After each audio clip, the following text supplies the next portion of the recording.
Toda caminhada, então, né, se exige da pessoa uma predisposição para um primeiro passo. Então, como o meu objetivo aqui ainda não está totalmente claro em termos de fazer um canal no YouTube, que nome especificamente será dado, mas com uma clareza única de que são reflexões filosóficas, teológicas, do ponto de vista da história, né, e do ponto de vista também da existência humana. Tá? Alguns problemas que possam serem geradores de inquietações ou curiosidade no âmbito particular ou mesmo coletivo. Tá? Então, antes de mais nada, seria interessante, não propriamente entrarmos numa reflexão, que seria minha intenção, trabalhar o filósofo Martin Heidegger, né? Mas sim explicar primeiramente a filosofia, o que é a sua importância e também uma análise bem simples de um pensador existencialista que eu prezo muito e gosto também, que é Kierkegaard. Tá? Então vamos lá. As pessoas têm uma certa aversão pelo pensamento filosófico ou pela própria filosofia em si, pelo fato dela ser talvez difícil, de um jargão assim diferenciado, diferente do comum das pessoas, né? Por quê? Porque talvez ela esteja em termos técnicos ou talvez também que demande de um pouquinho mínimo de esforço de algumas pessoas para tentar entendê-la, né? Mas de antemão eu posso garantir que ela não é tão difícil assim. Tá? Então vamos tentar entender o que seria a filosofia e qual seria então a relação, por exemplo, do momento em que ela nasce, que faz mais de 2.500 anos atrás, desde o momento em que ela surgiu, e alguma preocupação que podemos chamar um termo filosófico, que é a existência, um pensador como Kierkegaard, que já é um pensador muito próximo daquilo que a gente entende por pensador contemporâneo. Bom, primeiro, com que a filosofia se preocuparia e por que, né, ou qual seria o olhar dela especificamente em se diferencia de um discurso teológico, de um discurso científico e de um discurso de um homem comum, né? A gente fala de vulgar, não no sentido pejorativo, como a gente entende, mas que fala, né, às vezes irrefletidamente, que está mais no âmbito do senso comum, como a gente assim poderia chamar. Pensar, a filosofia tem como objetivo a visão da totalidade, né, do ponto de vista da totalidade da realidade, o que a gente poderia dizer de unidade. Eu sempre faço uma comparação, ou dou um exemplo melhor para os meus alunos quando inicio, né, as aulas, no sentido de que a unidade ela tem que estar presente na diversidade, na multiplicidade. Então, um exemplo mais simples seria para dizer assim, qual a semelhança entre a flor e um elefante? Qual a semelhança entre o elefante e um telefone? No primeiro momento, então, as pessoas podem dizer nada, nenhuma, né? Que um elefante, um animal, uma flor, um vegetal, um telefone, por exemplo, já é um objeto, um artifício produzido pelas mãos humanas, né? Uma tecnologia, e que não teria nada a ver, né? Mas como o nosso propósito é a filosofia, a gente tem que ter um olhar voltado especificamente para isso. Então, a flor e o elefante, é claro, o elemento comum, né? Não estou em sala de aula, então não forçaria ninguém a pensar nesse sentido, mas é a vida. Se eu falasse entre o elefante e o telefone, é claro que a materialidade. Ou seja, então temos algo que passa por todas essas coisas que são diferentes. Se eu falasse exatamente a flor, o elefante e o telefone também, né? A matéria estaria presente em todas elas.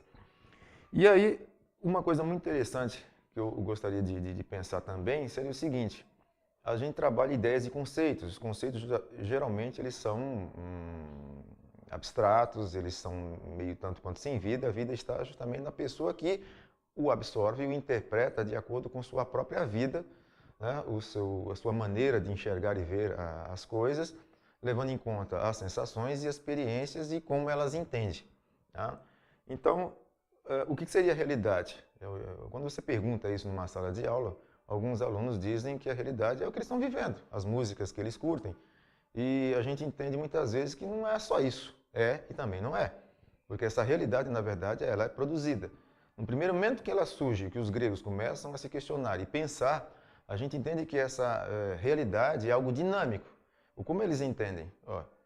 Tudo que está vivo, né, supostamente assim, pensando que está no cosmos, até a pedra para eles também tem vida e também tem alma, nasce, né, cresce, se desenvolve, envelhece e morre. Temos aí uma preocupação que os gregos têm, que é a coisa que eles chamam de movimento. Movimento que é traduzido na forma de que eles chamam também de natureza, physis. Physis, que é aquilo que faz as coisas nascerem, brotarem. Physis, que é uma disposição da natureza, de algum ser, né? E essa physis que também tem mais um significado, que é a força originária criadora de todas as coisas.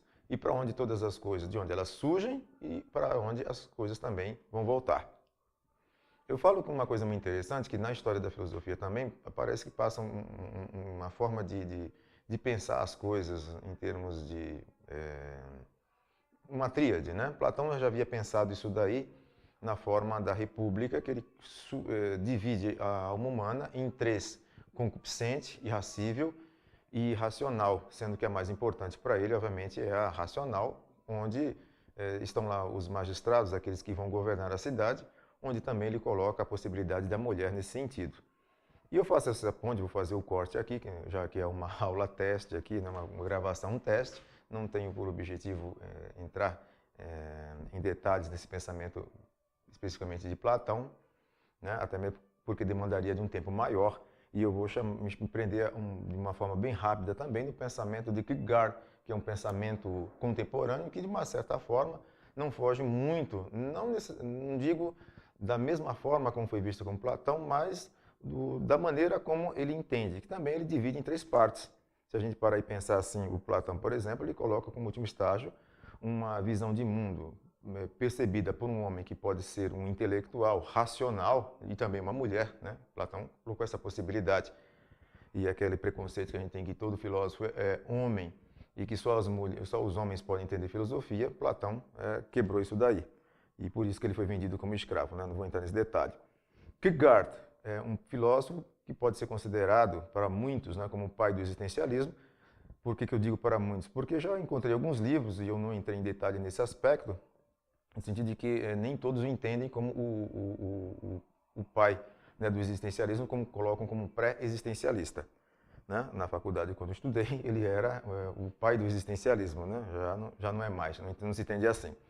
Então, o existencialismo, de um modo geral, numa corrente, né, contemporânea, se entende que a existência ela precede a essência, o que a gente toma de emprestado para esse mundo que permeia esse mundo ainda, é que a essência vem primeiro e depois as pessoas vão ser de acordo com algumas escolhas. No pensamento existencialista, a gente entende que primeiro você existe, depois você se faz, né? Você é alguma coisa. Né? É o pressuposto da liberdade, que Sartre absorve muito bem isso e que vai ser explorado no seu pensamento.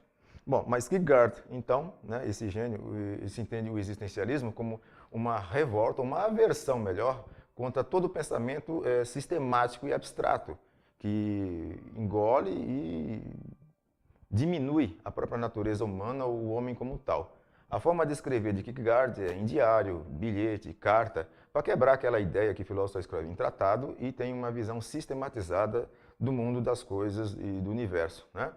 Então ele propõe uma reflexão do homem individual, resgatar esse homem individual que se difere do pensamento abstrato, aquele colocado pelo Estado, pela religião, pela escola, né? O aluno o professor não, mas quem é a pessoa tal, Almir, por exemplo, né? Um indivíduo de carne e osso, que tem uma existência com um gosto, emoções, sensações específicas que o fazem como tal. Ele coloca lá três estágios: estético, o ético e, por fim, o religioso. De uma forma bem rápida, eu diria que no estético, ele seria aquilo que ele propõe na sua reflexão, que é o amante. O que seria o amante? O Dom Juan, né? Como exemplo, aquele que vive apenas as sensações e as possibilidades. Ele nega algo de forma ética, no sentido de que uma promessa que você faz, é um acordo, né, e que você de repente deve assinar. Por quê? Por quê? Porque isso é para toda a vida. E ele nega, porque na verdade, como diz, como a vida é passageira, e a gente entende que desde os gregos entende que tudo nasce, cresce, desenvolve, a gente passa por uma série de situações em que a dinâmica da vida em si supõe que o que eu quero agora, amanhã posso não desejar mais. Então, se você se prender a uma promessa, né, amanhã isso já é insatisfatório e já não tem mais nenhum significado para você. A possibilidade de mudança nesse estágio. Né? Depois, o ético. O ético já supõe o marido, né? Vamos dizer dessa forma, dizendo, né? Porque é aquele que ele coloca como exemplo para tentar exemplificar melhor esse estágio. É aquele trabalhador consciencioso, o esposo modelo, o pai devotado, né? Em que se esforça exatamente para encarnar um dever universal. Né? Universal que, se a gente parar para observar, todo e qualquer pai que abandone seu filho, né? Até aqueles que não são pai, podem se revoltar com a própria ação, né? A atitude desse que assim o abandona. Então temos aí um certo interesse por aquilo que ele chama de dever, que é, na verdade, uma regra de cunho universal. Só que, em todos esses momentos, esses estágios, tanto estético quanto ético, a pessoa passa por uma determinadas situações em que são gerados determinados conflitos. No estético, a gente vê uma certa insatisfação, porque tudo passa, tudo é fugidio, tudo é passageiro.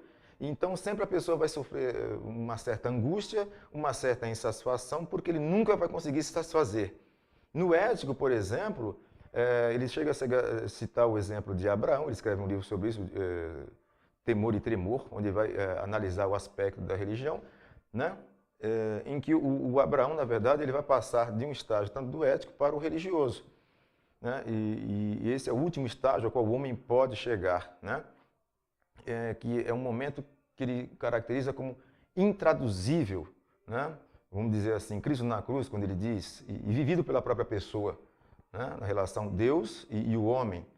Então, meu Deus, por que abandonaste? Abraão que vai sacrificar seu filho, por que Deus quer que eu faça isso?